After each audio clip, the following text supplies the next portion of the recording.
Go. Welcome everybody. This is the DVMUG Zoom meeting. It's Tuesday, April 9th, 2024. We have a little hiccup with the video testing, so we may pause if it starts to get jerking and switch to Q&A for a while, as it seemed to correct itself. So here we go. I have a couple of news items and then these videos. So first news item, two items. Of course, there's updates. There's always updates.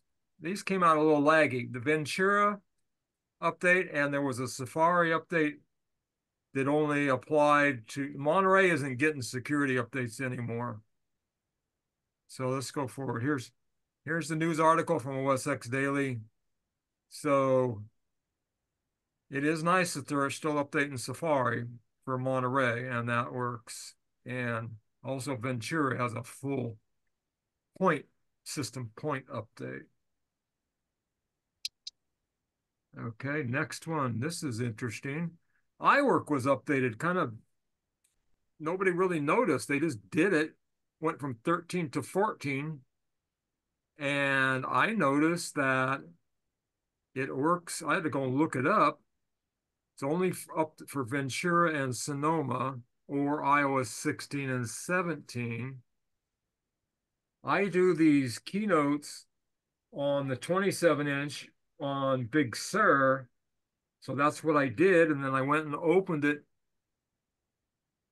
in Sonoma, and it didn't say it was a new version. And I went back and forth. So it's okay to move them back and forth. Sometimes you go to a new version and you go back, it says this was opened in an old version. So that seemed to be fine. So I'm now running this on Monterey. So that's good. There are some new features in here. I didn't try any of the new features, but there are. So don't be afraid to update if you're, anything Big Sur or higher. iWork 13 will still open your files if you go forward. Okay. Any comments, questions about that? That's all the news I got. Okay.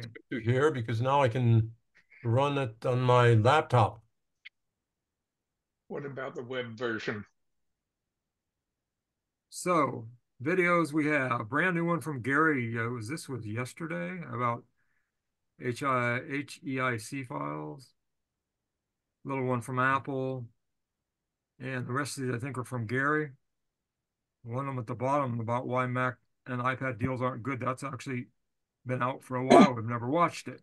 So let's try the first one and see how it goes. Here we go. HEIC files are the new format that the phone takes instead of JPEGs. Sometimes that's a problem when you send a HEIC file to somebody with Windows and they can't open it. So you have to convert them or something. So he's going to tell us about that. Here we go. Cross your fingers. Hi, this is Gary with MacMost.com. Let's talk about HEIC files. Okay. MacMost is brought to you thanks to a great group of more than 2,000 supporters.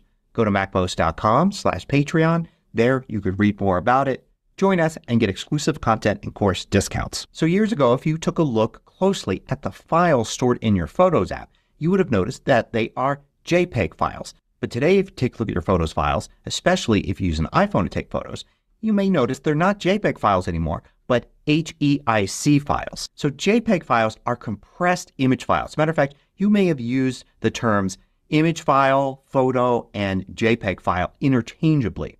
But there are all sorts of different image file formats. JPEG is a very popular image file format that compresses the image. You see, when you take a photo, of course, it's made up of pixels. A typical photo today may be 4,032 pixels across and 3,024 pixels high for a total of just over 12 million pixels. Each pixel, though, has to have a red, green, and blue value to make up the color. So 3 times 12 is 36 for 36 million pixels or 36 megs. But our photos aren't 36 megs. If you take a look at a typical JPEG photo that's that size, it might be 2, 3, or 4 megs in size. That's because it's compressed. In a JPEG image, instead of each pixel having its own RGB value, the color is actually estimated based on the other pixels around it. That compresses it a great deal while not hurting the image quality too much. With our eyes, we can barely tell the difference between an uncompressed image and a compressed one, even though the file size is that much smaller.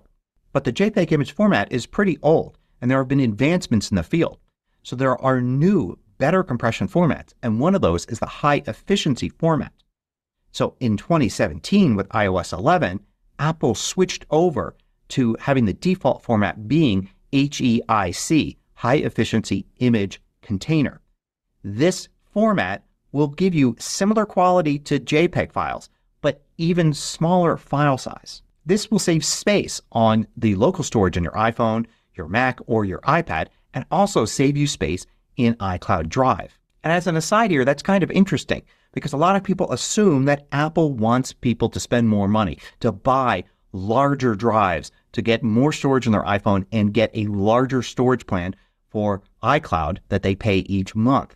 But with this change, Apple actually allows us to store more on the same size devices and iCloud accounts.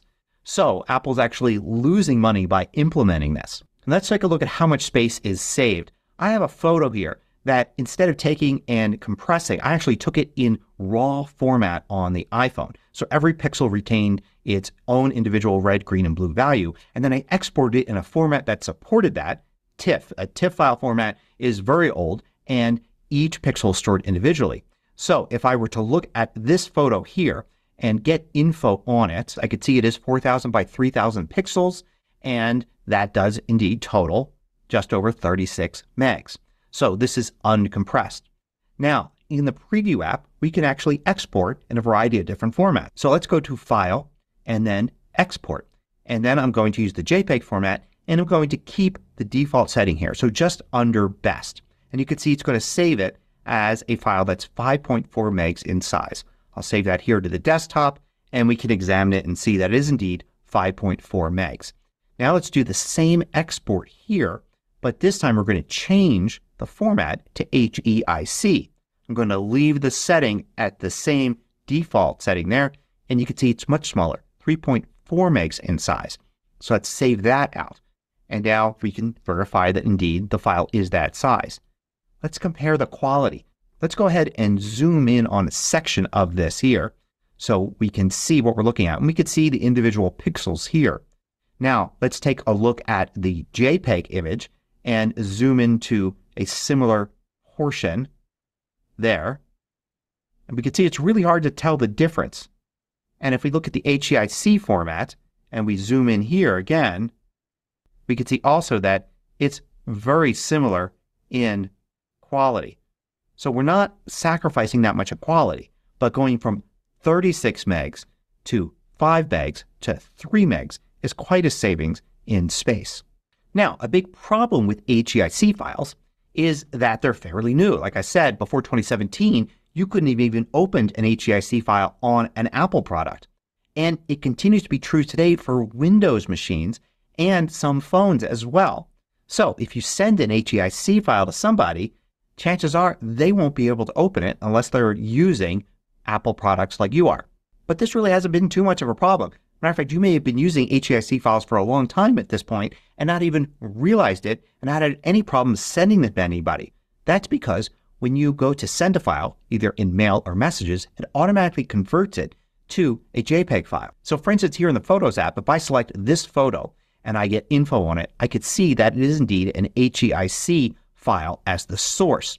Yet, if I were to go to share it and choose mail, I could see it right here. Let's drag this image out of the message here and take a look. And you can see peeking out from behind here that it's a JPEG file. It converted from HEIC to JPEG when I created the email message. Not only that, if you just drag and drop out of the Photos app, you can see it's going to create a JPEG image.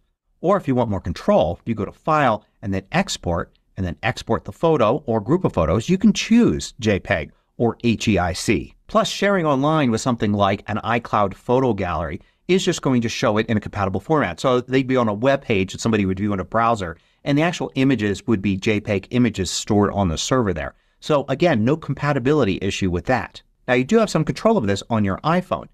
If you go on your iPhone to the Settings app and then look for the Camera app settings, go in there and in Format, you can switch the format from High Efficiency to Most Compatible.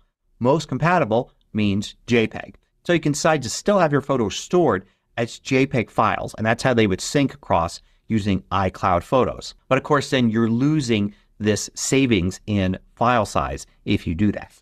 Now I should also note that accompanying high efficiency image containers is high efficiency video containers.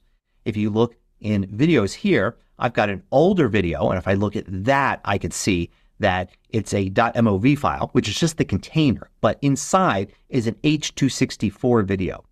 If I look at this more recent photo, I could see again a .mov file, but notice that inside that is an HEVC video file with a greater file savings at the same quality.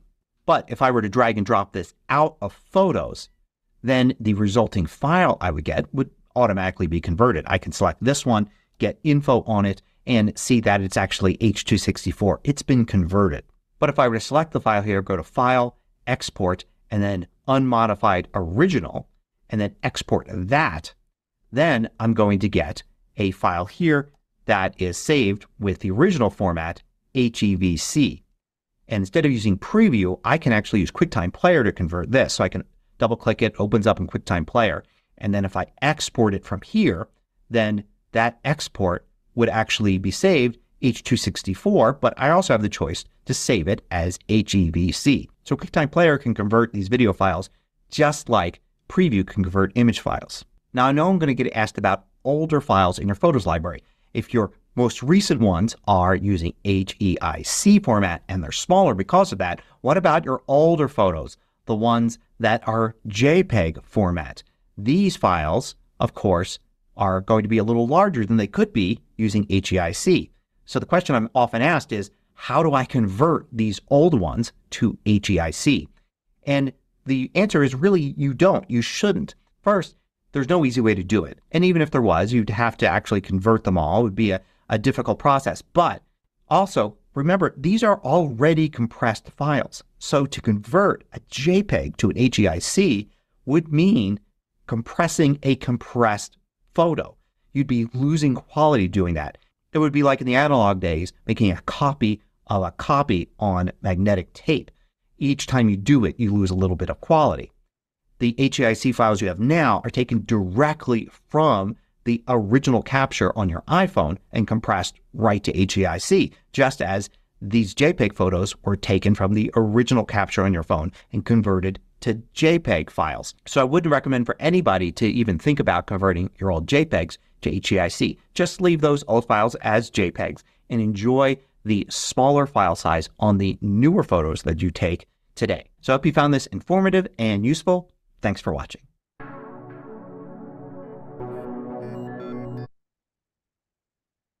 All right. Played good. Questions, comments? Good to know.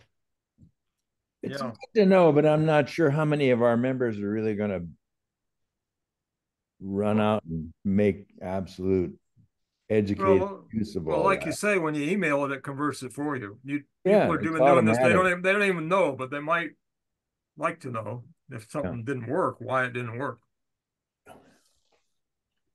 I haven't always had it converted in email. Which email program are they saying does that? Your sound is real echoey. I understand that. Get closer to the mic, Bill. Okay, how's that? A little better. Anyway, That's better. I've sent email and it's wound up not converting. So did he forget to say which email program does the conversion? You're not using a Mac, so none of this applies to you particularly. Well, he has an iPhone. On my iPhone, it doesn't do it either. Oh, are you in the current I would think operating on the system? iPhone, if you mail it via the Apple Mail program on the iPhone, it should do it. I'm not using the Apple Mail program. Ah, there you go. He needs to say what email program you're using. Yeah, he doesn't deal with third-party stuff. He only deals with Apple stuff. He just presumes it's the Apple universe. Hmm. Okay. Yeah, what do you use, the Gmail app on the phone? Yes. All right. So if you were sending a picture, you might try to just use the Apple Mail. You can set Gmail up in the Apple Mail too. Yeah, I need to do that. Yeah, it's real easy. Okay. Yeah. Okay, let's move on to the next one. This is a little short one about tips about using your AirPods from Apple. And for some reason, it's has a white screen to start. I don't know Whether why. you just got your first set or want to learn more, here are 5 helpful AirPods tips. When you're wearing your AirPods, you can share audio you're listening to with a friend using their AirPods or Beats wireless headphones. In Control Center, tap the button for your AirPods, and then tap Share Audio. If your friend is already wearing their AirPods, when they bring their iPhone near yours, they can tap the Join button. If their AirPods are still in their case, bring it close to your iPhone and open the lid. When your friend's AirPods appear on your screen, tap Share Audio. Then, press and hold the Setup button on the back of their AirPods case for a few seconds. This will temporarily connect them to your iPhone while you share audio. You can adjust the volume with the controls on each set of headphones or in Control Center on your device. Now, you can jam out together. Want to give your AirPods a new name? While wearing them, in Settings, tap your AirPods. Tap their current name, and then enter a new one.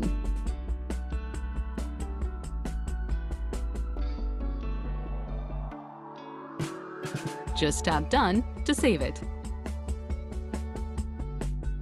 Live Listen uses the microphone on your iPhone or iPad to send audio to your AirPods so you can hear someone more clearly in a noisy environment or even from across the room. In Settings, scroll down and tap Control Center. Then scroll down and tap the Add button next to Hearing. Now open Control Center and tap the Hearing button. With your headphones connected, tap Live Listen to turn it on. Audio is sent from the microphone on your device to your AirPods. Just tap Live Listen again to turn it off. With hearing controls added to Control Center, you can listen to background sounds with your AirPods to minimize distractions while using your iPhone, or to just get some rest.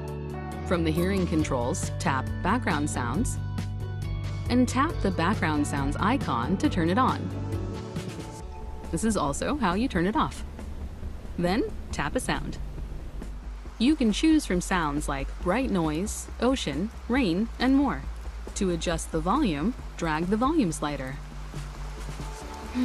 So soothing. You can have Siri announce incoming notifications while you're wearing your AirPods.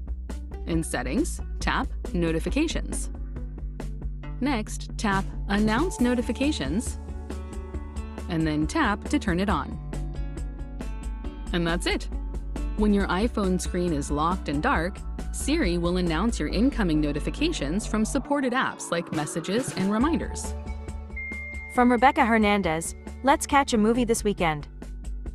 Now that you know these tips, keep exploring to discover what else you can do with your AirPods. To learn more. Okay. AirPods are amazing little devices. Comments, questions? Next video? Moving on. This is from Rich. This is simple FaceTime calling tips.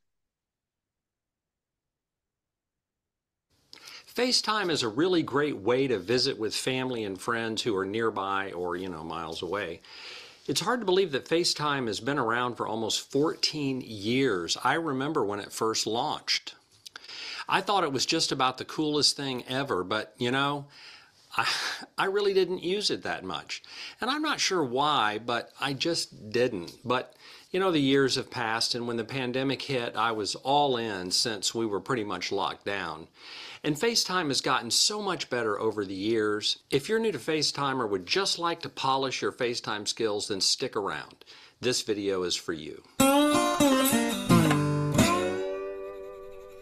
Hi, my name is Rich, and today's video on how to use FaceTime is part 5 in my 12-part series on iPhone basics. This video, along with the rest of this series, is designed to teach you the basics on using your iPhone. Nothing complicated here, I'd leave that to others. But even if you know quite a bit about using your iPhone, there still might be a gem or two in this video that's worth your time. Today's video is all about FaceTime and how to use it. It's really not that hard, and once you get the hang of it, you'll be using it all the time. Today, I'm going to show you how to start a FaceTime call from the FaceTime app, because you know that makes sense, from the Messages app, and from the Contacts app. And I'm going to show you how to mute your microphone or turn your camera off when you're on a FaceTime call, because you know, sometimes you just need to do that. And then lastly, I'm going to talk to you about why using an iPhone stand makes your FaceTime calls so much better. Okay, let's get started. Okay, the first thing I want to show you is just how to make a FaceTime call using the FaceTime app. And it's pretty simple. Here, we've got the FaceTime app icon down in my dock. And you may have it up here, but it's somewhere on your iPhone. If you tap on that, it'll open FaceTime, and here you're going to see a history of all the FaceTime calls you made. And if you want to call somebody you've already called using FaceTime, you can just tap on their name and you're good to go. If you don't have any history here and you want to make a new FaceTime call, all you do is tap on New FaceTime. Now keep in mind, FaceTime calls are typically between two iPhones. So if the person you want to call doesn't have an iPhone, you can make a FaceTime call with them. You would tap on Create a Link and text them, and then that will create a FaceTime link and you can make the call. But I'm not going to go into that in this video, but I want you to know, generally speaking, FaceTime calls are between two iPhones, but you can do it between an iPhone and some other phone that's not an iPhone using the Create link. But here we're just going to tap on New FaceTime, and we're going to type in a number here.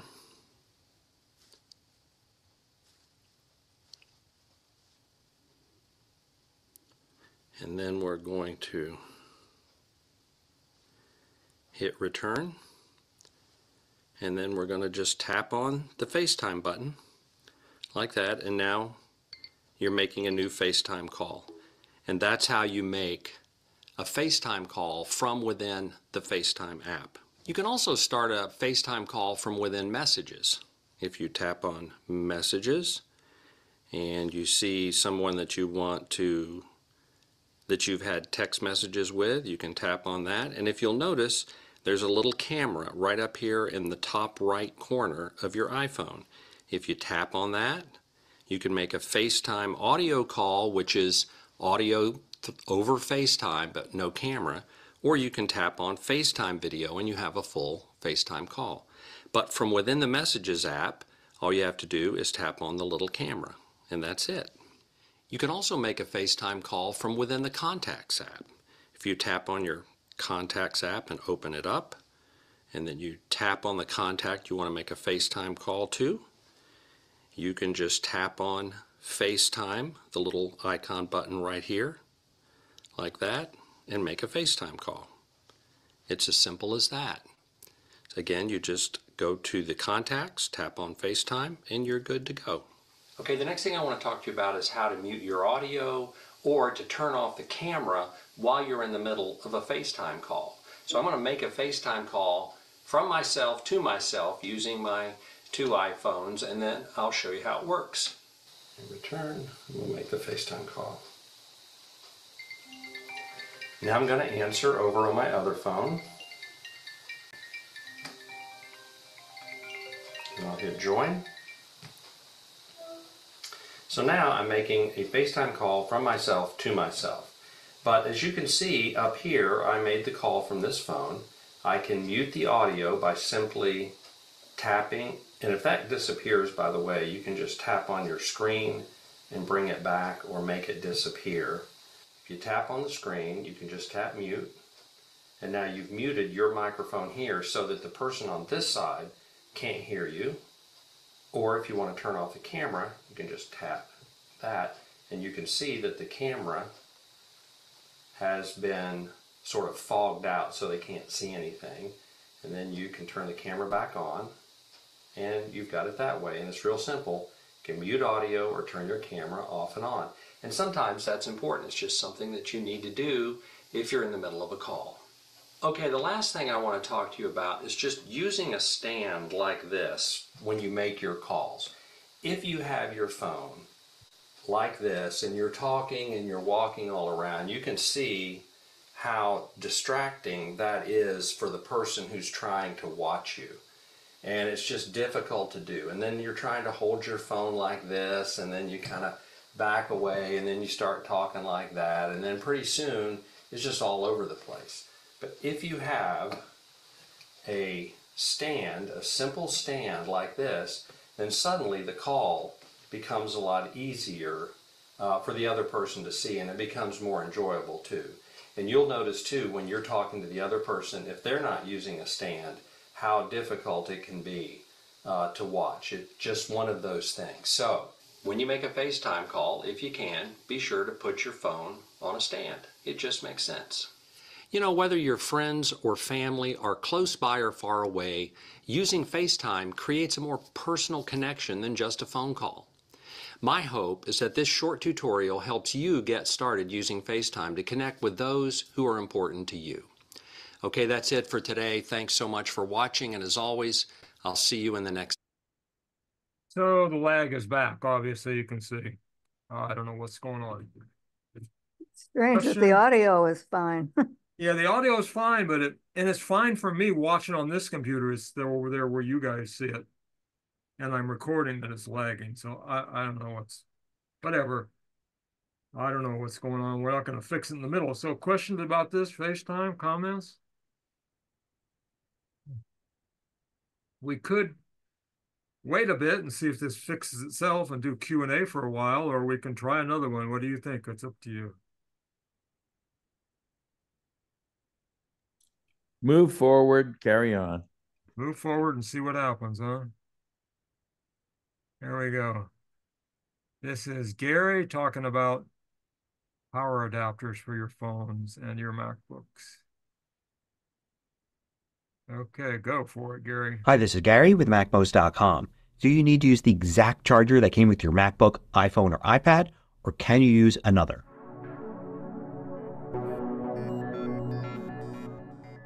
MacMost is brought to you thanks to a great group of more than 2,000 supporters. Go to MacMost.com/Patreon. There you could read more about it, join us, and get exclusive content and course discounts. Now, sometimes I'm asked about chargers for your battery-powered Apple products, like MacBooks, iPhones, and iPads. Now, with iPhones, you no longer get a charger in the box, but there's an official one you can buy from Apple. And with the MacBooks, you get one with the MacBook. Do you need to use that exact charger to charge your product? Or can you use another Apple charger or a completely different charger from a third-party company? So basically, all Apple products now charge using USB chargers. So you get a USB charger with a MacBook, for instance. You buy USB chargers from Apple to charge your iPhone and other Apple products. The charger itself has a USB port, usually USB-C now, on it. And older Mac chargers have either USB-C or the rectangular USB-A port on them. So the basic answer to the question is, can you use any charger for any product, is more or less yes, you can.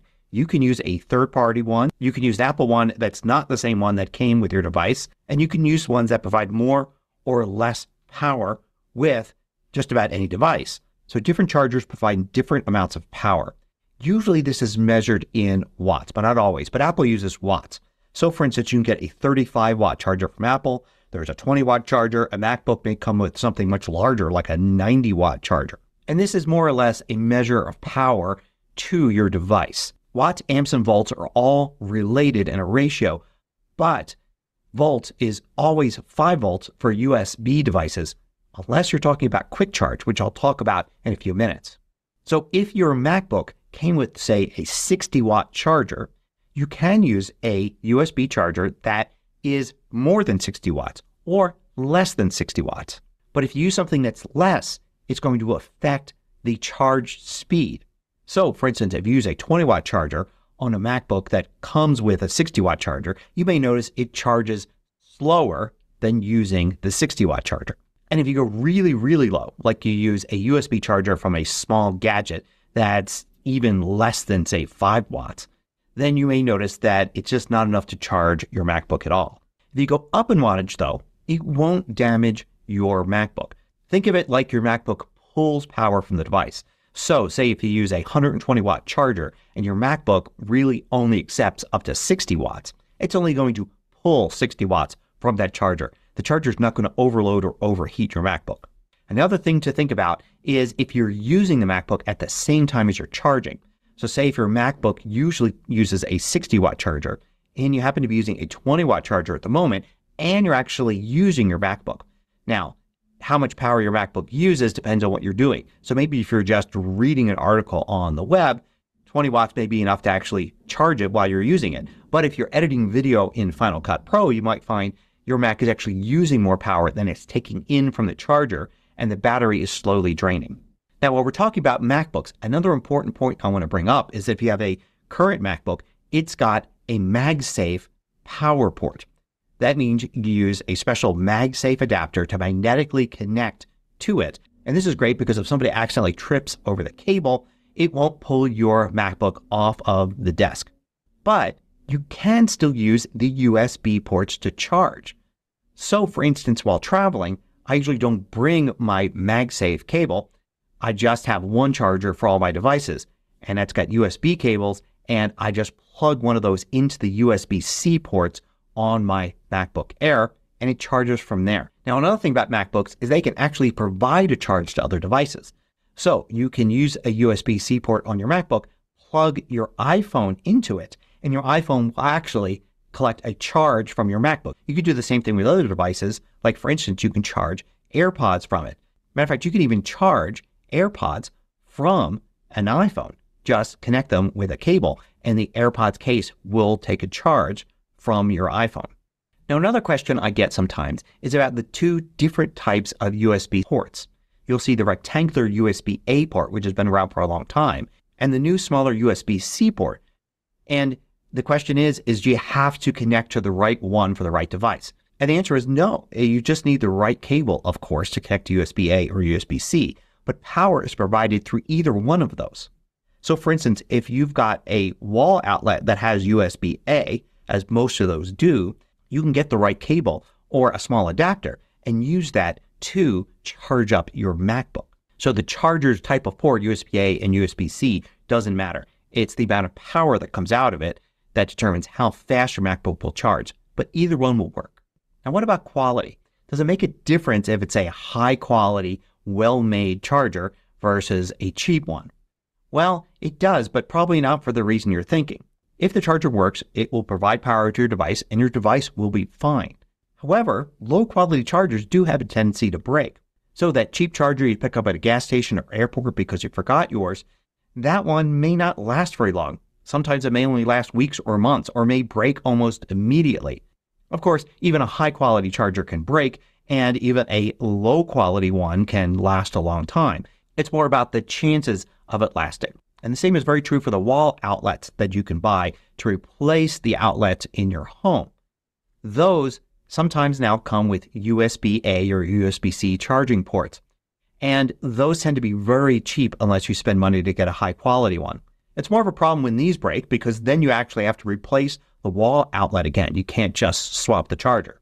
Now, of course, a lot of Apple devices charge wirelessly now, particularly iPhones. And you can use Apple's wireless MagSafe charger. These are magnetic and will stick to the back of your iPhone. But you don't need to use Apple's. There are a whole variety of different ones. Some of them are magnetic like this, but others are not. And if you rest your iPhone on them, as long as your iPhone is one that can charge wirelessly, then it should work. Now, these typically aren't the charger themselves. The charger is what's plugged into the other end of this. But it is good to know you don't need to get Apple's wireless connectors to charge, say, your iPhone wirelessly. And also I find that a lot of people don't realize that you can use these to actually charge your AirPods if they come with a wireless charging case. You can just rest them on here and you can use a third-party one as well. You don't have to get a particular one for the AirPods to work. Just note that the light is on and it's charging. But do note that wireless charging isn't as efficient as wired charging. So if you're in a situation where you want to get every ounce of power out of something, like you take a battery pack with you and you want to charge up your iPhone using it, using a wireless charger is not going to get as much power out of that battery as using a wired charger. Now let's talk about quick charge for a minute. If you have a device like an iPhone that says it's compatible with quick charge and you have a power adapter that also is compatible with quick charge, then it could rapidly charge your phone using a higher voltage than normal. Both the adapter and the device have to be compatible with quick charge for this to work. Otherwise, they will just default to the regular 5-volt charging. So if you have an iPhone that works with quick charge and you want to get that speed for charging, then you want to make sure you buy a third-party power adapter that also supports quick charge. So I hope that answers a lot of questions that people have about using different chargers, specifically third-party chargers or chargers that aren't the same power rating as what came with your device. Hope you found this useful. Thanks for watching. I thought that was very good. A lot of good information in there. I would stay away. Wonder... I would stay away from the cheapy chargers for safety reasons.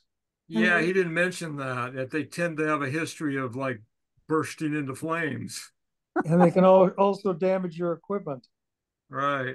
If it's Anchor, you're going to be in good shape. You're good. Yeah. Anchor's very good. I buy pretty much exclusively Anchor or Apple for chargers. And Costco has a dual Anchor charger set on sale right now. One of them is the USB-C and USB-A, and the other one USB-C only. 65 watt and 30 watt. $39. But those are Apple ones, or they're Anchor. Good Anchor. Okay. Why does an Apple mark theirs that you can't tell if it's 65 watt or any? At least I can't tell. Is there some marking on the chart? Yes, there is. Yes, there is. You need to get your magnifying glass with a light. Use your phone to read it. It's printing light gray text on white plastic. It's very hard to see. Yeah, why does Apple do that? I don't know, but they do. I use Anchor. I use Anchor cables. I think they're cheaper than Apple and they're better than Apple. Yeah, Anchor is very good material. I notice I have a. Go ahead. I hate the people that invented small print.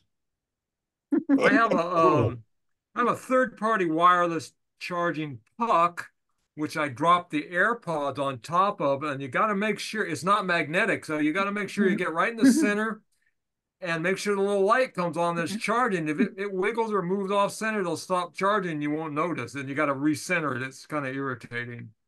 Didn't you know the fine print was designed by lawyers? Yeah, I wish they were magnetic so they stuck, but they don't. The little light on the front of the AirPod case can turn green when the case is charged, and when it's charging, it turns orange. And when you want to sync it, there's a button on the back you push, and then it blinks white to know you can reset them. Some years ago, there was an article, a teardown with Apple's little cube charger and a cheapy one, and the difference between the two was just incredible.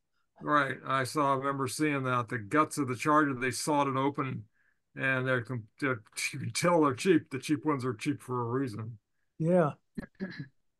You know, on the phones, what I have is when mine is charging, I have it say something. So I know that when I put it down on my non-magnetic charging thing, it says something. And so that way I know it's connected. Well, the magnetic one's not so much bad because they stick.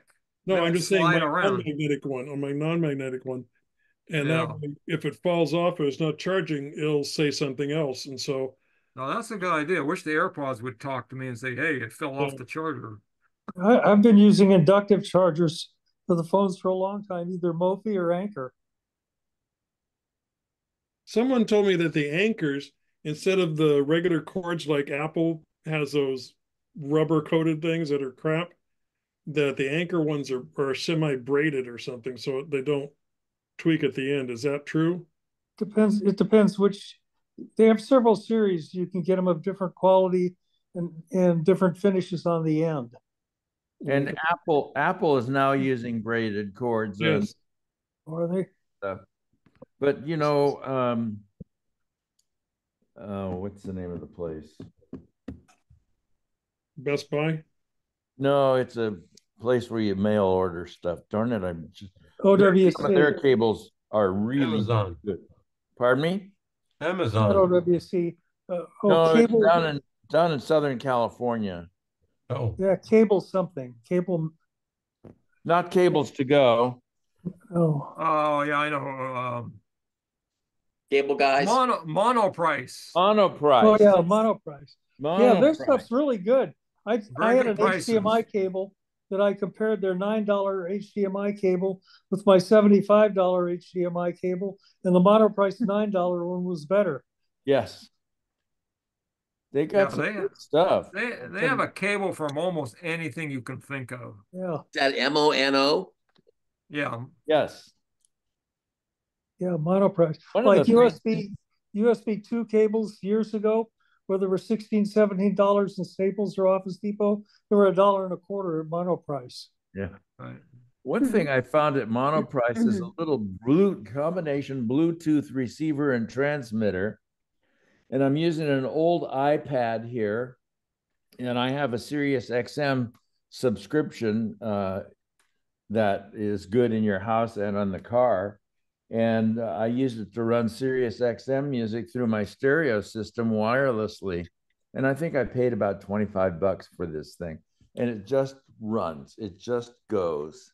Well, the markup in cables is incredible.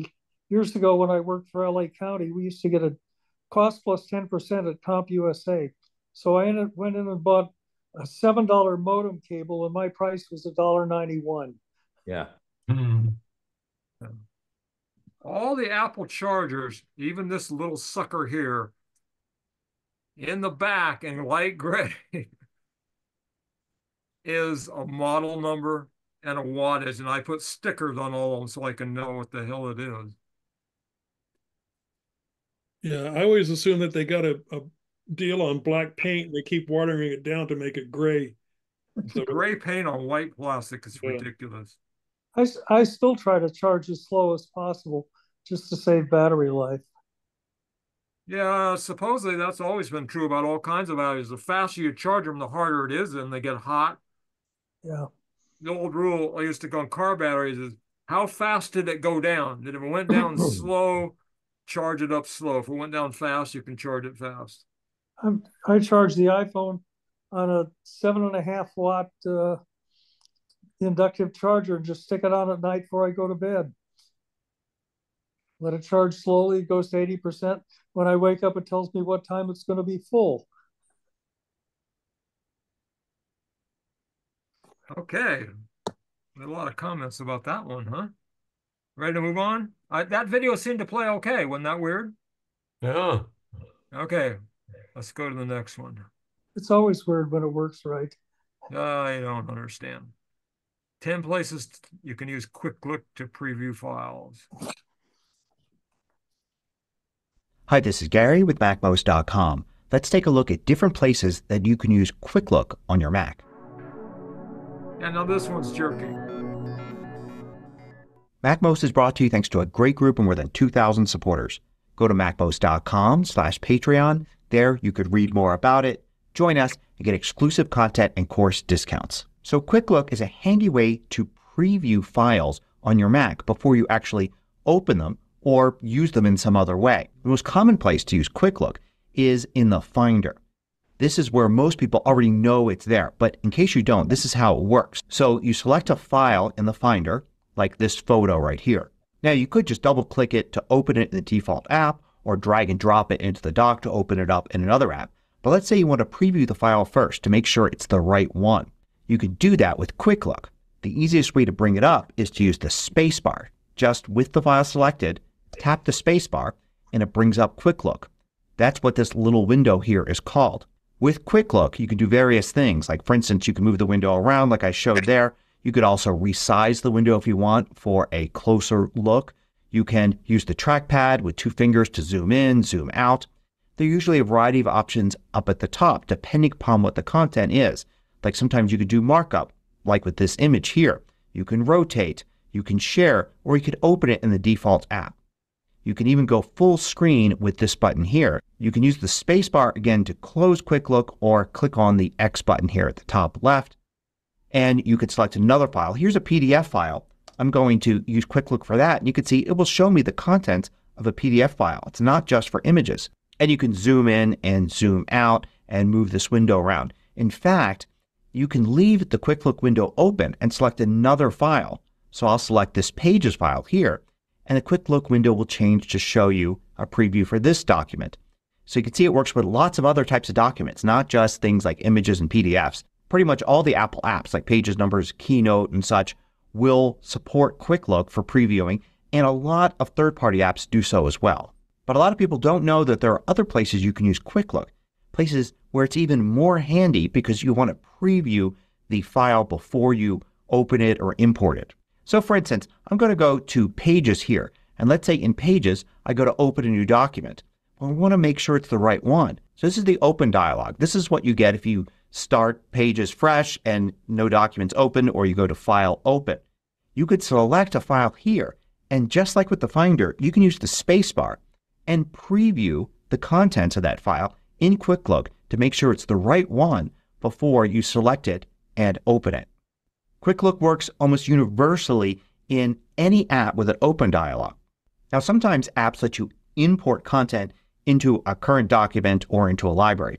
So for instance, in the Photos app here, if you go to File and then Import, you can import files and you can use Quick Look in import dialogues as well. So I could check to see what a photo is before I decide to choose it for import. So let's say you wanted to import something into a Pages document. You don't actually have a menu item called Import here, but you have Insert and then Choose, which allows you to import a file. So I could use Quick Look here in this import dialog to preview the image before I select it to insert in the document. Now in Mail you often attach files to email messages. You can use the Attach button right here, or you could use File and then Attach Files.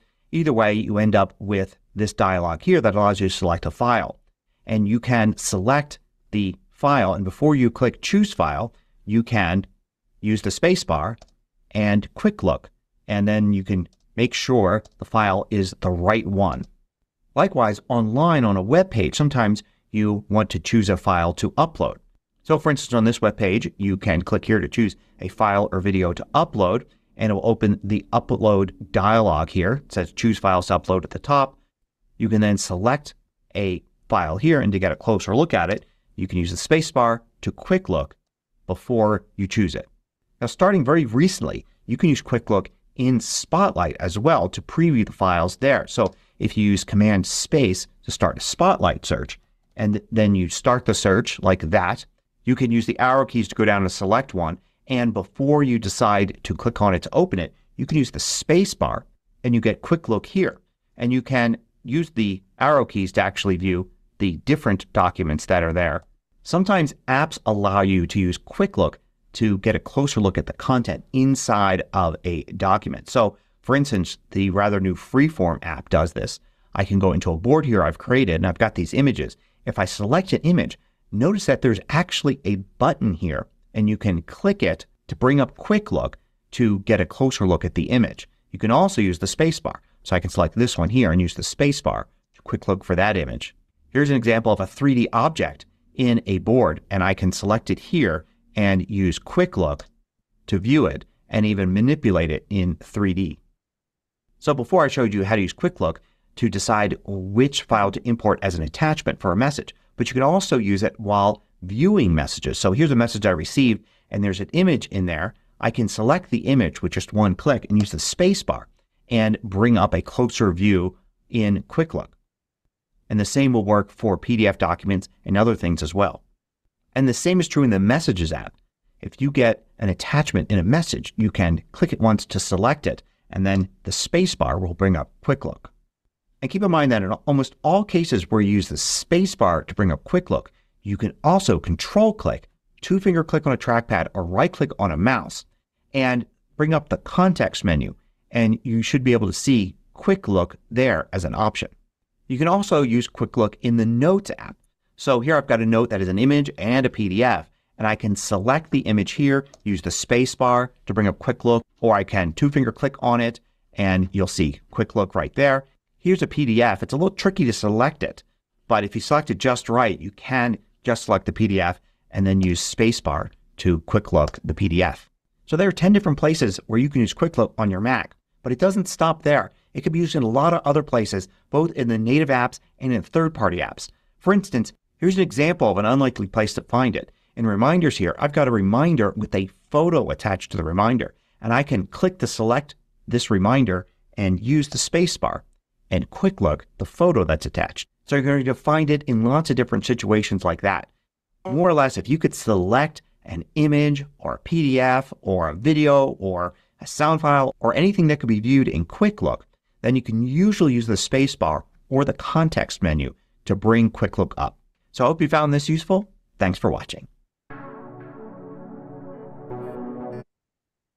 All right, that was a little laggy, but wasn't as noticeable because he was only a little video in the corner. That's weird. We had a lot of time talking for it to do whatever it was doing before we did the next one, so whatever. Comments, questions? That's all good. Go ahead. I sometimes have a problem if I open something on the desktop in Quick Look and I want to go, with the arrow keys or something, go to a different one, and the second one won't open. I don't know what I'm doing wrong. Sometimes it works, sometimes it doesn't. I don't know. In the Finder, you're doing this? Yeah.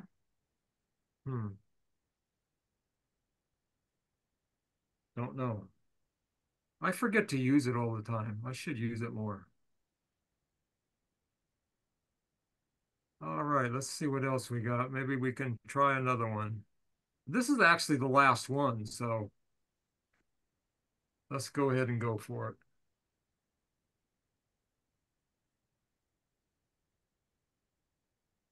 Hi, this is Gary with MacMost.com. Let me show you why sometimes online deals on MacBooks and iPads aren't that great.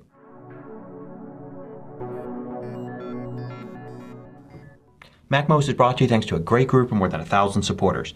Go to MacMost.com/Patreon. There you could read more about the Patreon campaign, join us, and get exclusive content and course discounts. Now if you're in the market for a new Mac or iPad, then you may have noticed that you can sometimes find deals online. Different websites will advertise Macs for $100, $200, $300 off, or the lowest price ever, or back at the lowest price ever, and all of that. You see these a lot, especially on tech and Apple news sites. Now sometimes these deals are fine. You save a little bit of money off of maybe exactly the Mac or iPad that you want. But other times these deals can be very misleading, and it's important to understand why the price is less and what it is that you may not be getting when you go for a deal like this. So the important thing to remember is that most sites, when they list deals, they're actually making money from those deals. If you look carefully, you'll see notifications like this saying they're getting affiliate revenue if you click on the deal and then buy. This one here isn't even by a writer at the site. It's an inserted advertisement basically, and they're going to make money if you buy from this. Maybe even if you just view it. Now I have no problem with affiliate advertising. The price for you isn't going to change. Just the site that brought you the deal is going to get a little bit of that money. And that's fine. But something you should be aware of. And also sometimes these deals are basically bait and switch. There maybe were a few MacBooks or iPads at that price, but it was a very limited quantity, and now that you've gone to the site you may end up buying something else there or seeing another deal, and that affiliate revenue is still going to go to the original place that you clicked. So be aware that if you click on a link to see a deal and note that it's sold out, there were probably very few of that particular item available in the first place. Now another thing to consider is how getting a deal affects the lifespan of your new Mac or iPad. For instance, this one here is not for a very new Mac model that just came out, but for a 2021 model. The same thing here, another 2021 model. So it's important to understand the lifespan of a Mac. When a new Mac model comes out, it's probably going to receive updates for the next 7 years. This can vary. There are some Mac models that have actually gotten less and a lot that have gotten a few years more. But you can estimate about 7 years from when the model comes out. So you can guess that a 2021 model will probably still be getting macOS updates all the way through 2028. You can guess maybe a 7.5 year lifespan if you want to keep your system up to date. If you want to go 1 or 2 years beyond that, that's fine. But the lifespan still kind of starts when the model comes out. Now if you buy an older model, then you're buying it well after that starting date. So if it's refurbished, if it's slightly used, or it's just a model near the end of its run, you may find that you only have 6 years until suddenly you can't get the latest version of macOS. And even if you want to go 1 or 2 years past that, it's still going to be 1 or 2 years less from if you bought it originally. So buying a refurbished model, buying a model at the end of its lifespan will actually get you maybe a year and a half less. So if you divide up the amount of money it originally cost by the number of years it's going to last you, for a cheap MacBook Air it might be $100 to $200 that you're losing. For a MacBook Pro it could be $300-400 that you're losing. That may actually be more than the money that you're saving by getting this deal. So in the long run you actually save money by getting the brand new Mac that just came out rather than getting a model that's 1 or 2 years old or refurbished.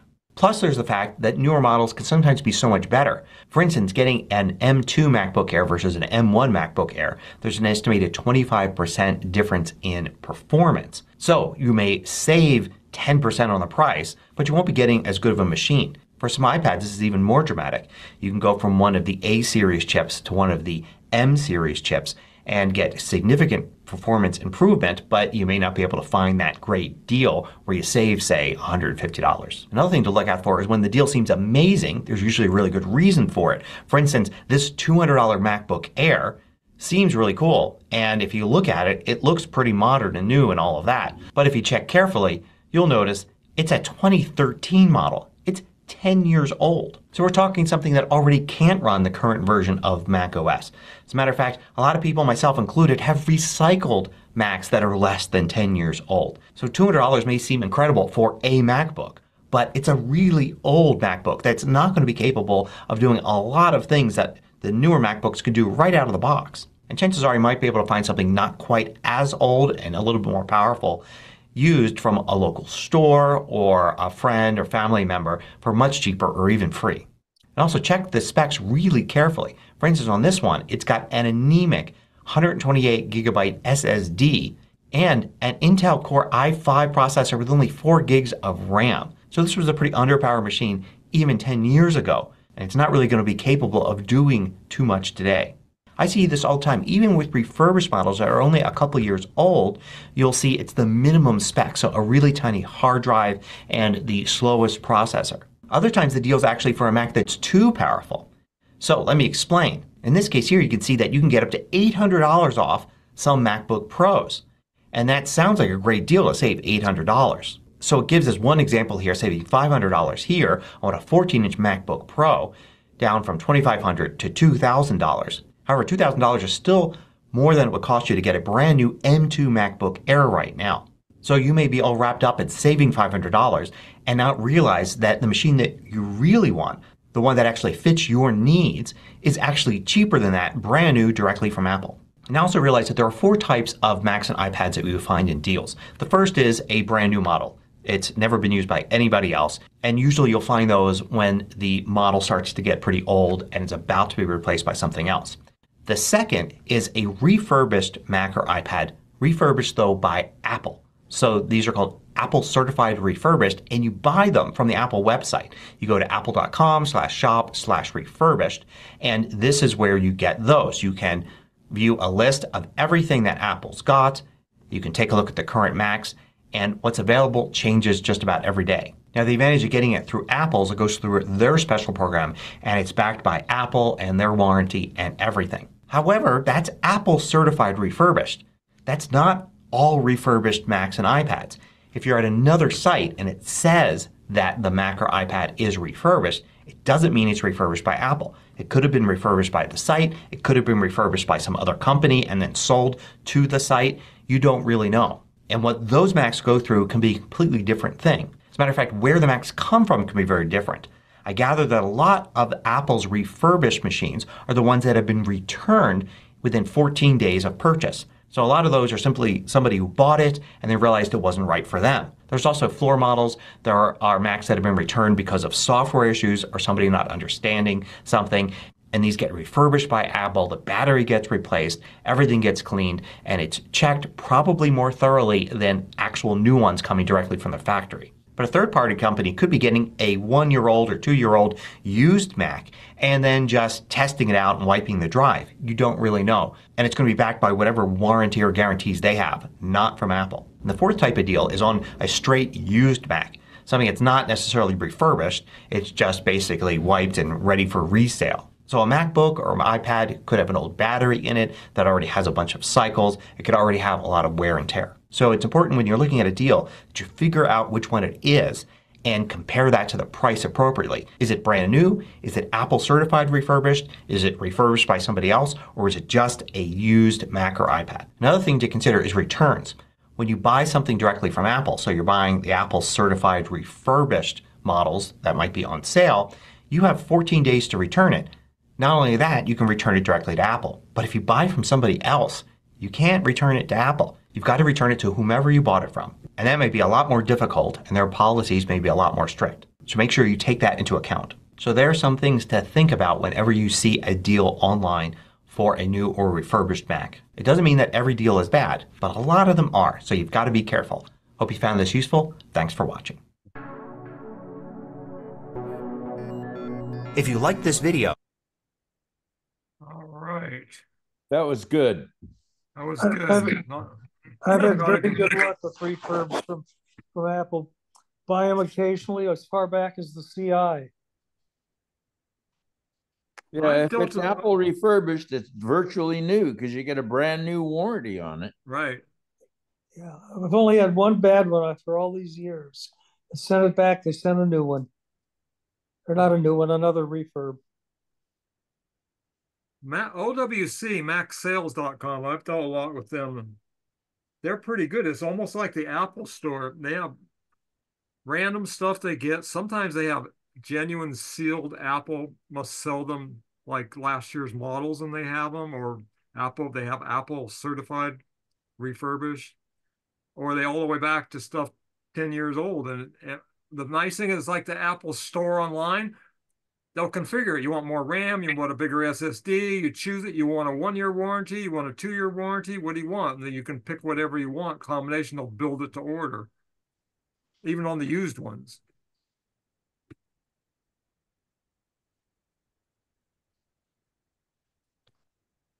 I think that's the last video we have, right? Yeah. So, any more comments and questions about that last video, or we'll wrap up the recording and start a new one? So anybody DVMUG people who are watching this on YouTube, the rest of the Q&A, the second half of the meeting, you can go to the BBS, DVMUG BBS, and there'll be a link to watch the Q&A portion, which will not be public. So I will now stop the recording. There is the stop the recording button. I gotta stop sharing first, probably. There we go. So I will